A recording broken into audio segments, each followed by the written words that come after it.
so part of our class we're just learning about different teaching models and different types of schools. So just start by telling me just a typical day of teaching here. A typical day of teaching at Meridian Academy, which is an alternative high school, is 90% crowd control and 10% curriculum. Most of our students come from the lower socioeconomic bracket. We're pushing 93%, I think, free and reduced lunch. I can't remember the latest statistics, it's changed. And you have kids who come from families where education hasn't been a priority, or it's not been stressed as much.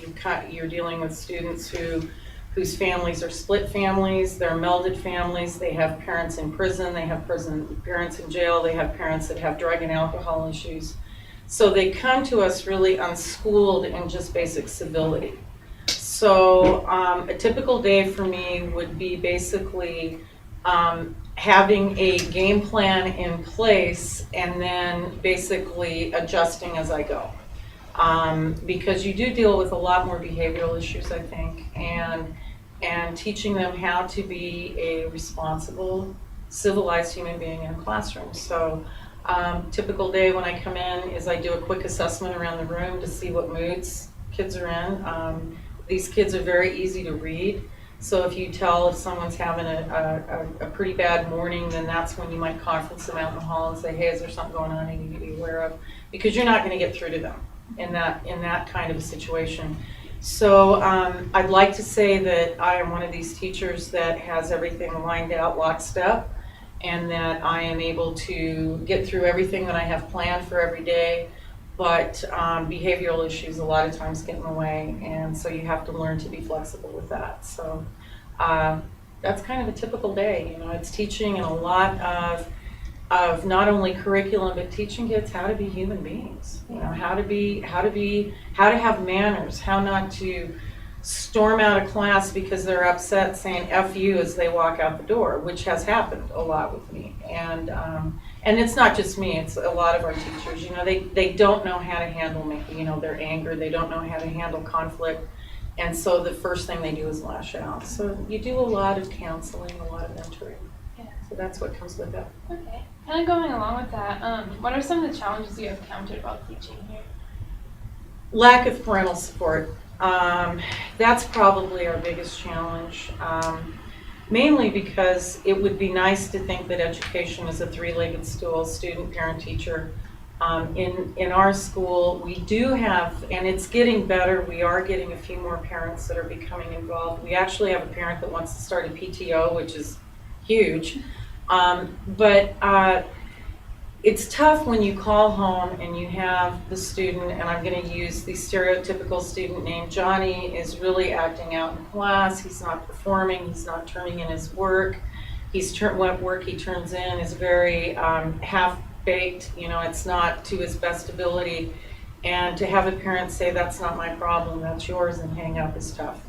So I would say probably the biggest challenge is lack of parental support. They don't have good role models. Mm-hmm. So how can you expect them to come in here knowing what it is they're supposed to do, knowing how it is they're supposed to act? So that's probably the biggest one, outside of the overarching one, which is, you know, being in a profession that's highly politicized. Mm-hmm. All right. What are some of the benefits you've encountered?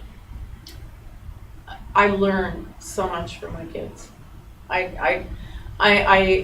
It boggles my mind because we all like to think that we have bad lives. You know, I'm thinking about you guys, and you've got a lot on your plate right now, and it seems overwhelming. But when you have a kid whose dad's in prison, whose mom is using, and yet they still show up every day and they try to do their best work, that benefits me because it so clearly illustrates the resiliency of the human spirit, and it makes my day, because I look at these kids and I think if they can do that, I can do it, because I grew up having two parents and very supportive parents, and so for these kids to do what they do with less support, less illustration, less everything, you know, it just really humbles you, I think. And because the other benefit, because these kids are so challenging, These are the kids that do the Teach Me, I Dare Ya. So it's the teach me from an arm's length away. They make me a better teacher because I have to be able to adjust lessons on the fly, because I can go home and write a unit tonight, or not a unit, a lesson tonight, and I will come in and think this is the best thing I've ever done, and it'll blow up in my face in 3 seconds. Now what do you do? So it's taught me to be very flexible. It's taught me to be a more compassionate human being, which is a benefit. And again, it's taught me to be a better teacher. So, because I'm continually challenged, and nobody wants to be in a job where you're bored. So this is a benefit for me. Then what is the curriculum like at the school? It's standard Meridian School District curriculum. We're expected to hit all of the units, I'm losing the conceptual lens, sorry. We're expected to meet all of those, but of course, we are on a quarter system here. So for example, what I'm watching in there, usually second semester, Romeo and Juliet, you're gonna cover a couple of literary works. I have 9 weeks, so we're gonna get through Romeo and Juliet, and that's it.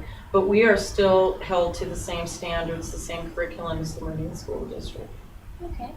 And have you taught at any other schools? No. No? Okay. Oh, yeah, we noticed that you had uniforms. I didn't know that coming in.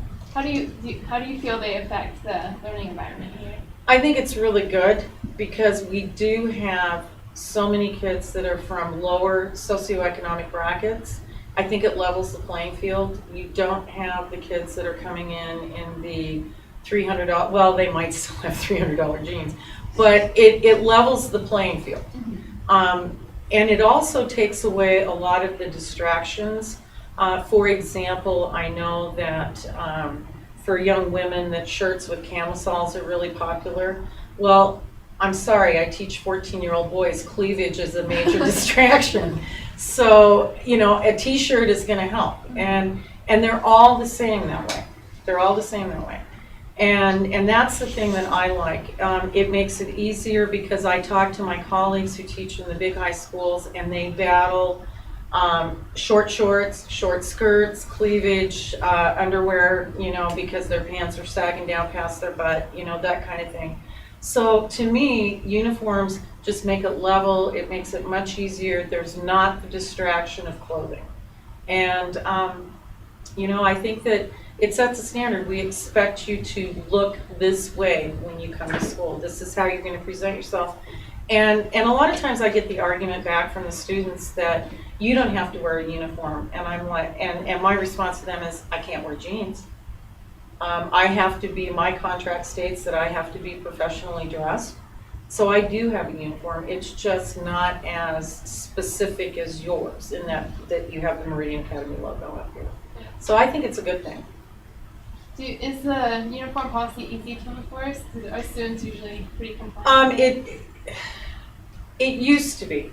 One of the things that has changed is that our administrator, the administrator I first started with was very, you know, this is how it's going to be. And he used to come into first hour classes and make sure that we were paying attention, that everyone was in uniform, because you have teachers that don't see it. Seriously, they don't see it, or they don't care to see it, because it is a battle, because these kids will fight with you. I don't know if you noticed when I was out in the hall earlier and the kid had a black and gray coat on, and he said, well, it's black and gray, but it's not a uniform. We've got to take it off.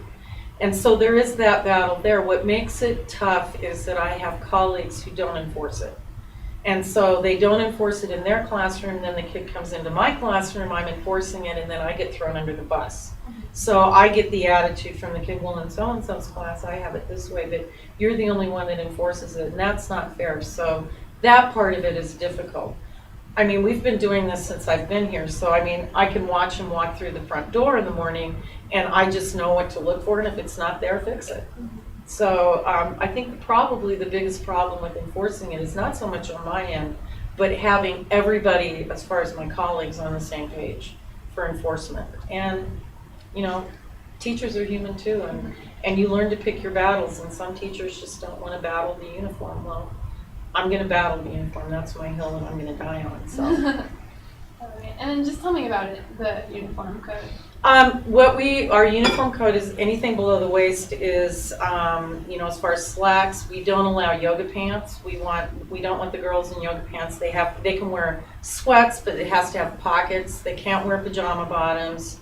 The guys have to have their pants up so that we're not seeing underwear, which is still this sagging pants thing I don't get. And especially where my room is across from the drinking fountain, so I'll have young guys stop and they're getting a drink and it's like, whoa, that's way more than I need to see. Then they either have to be in a uniform t-shirt that has the Meridian Academy logo. They need to be in a Meridian Academy pullover sweatshirt that has the Meridian Academy logo, or we still have some old uniforms that we're phasing out. And they're zip-up ones, and if they are wearing a zip-up, it has to be gray or black, and it has to have the Meridian Academy logo on it. So we're always looking for that logo, and you just kind of train yourself. You look for the logo, and if it's not there, fix it. And are the students provided by the school, or do the students? They have to purchase, yeah. But we do produce all of our own uniforms here. We do all our own silk screening. Our art teacher does that, so he silk screens. So that helps cut down costs on that. So we're able to offer the uniforms at a slightly reduced cost than what we were doing before. We were shipping it out before, but it was expensive. And quite frankly, these kids are on budget, so many of them, their families. And so what I do is I have a lot of seniors, when they graduate, they give me their uniforms.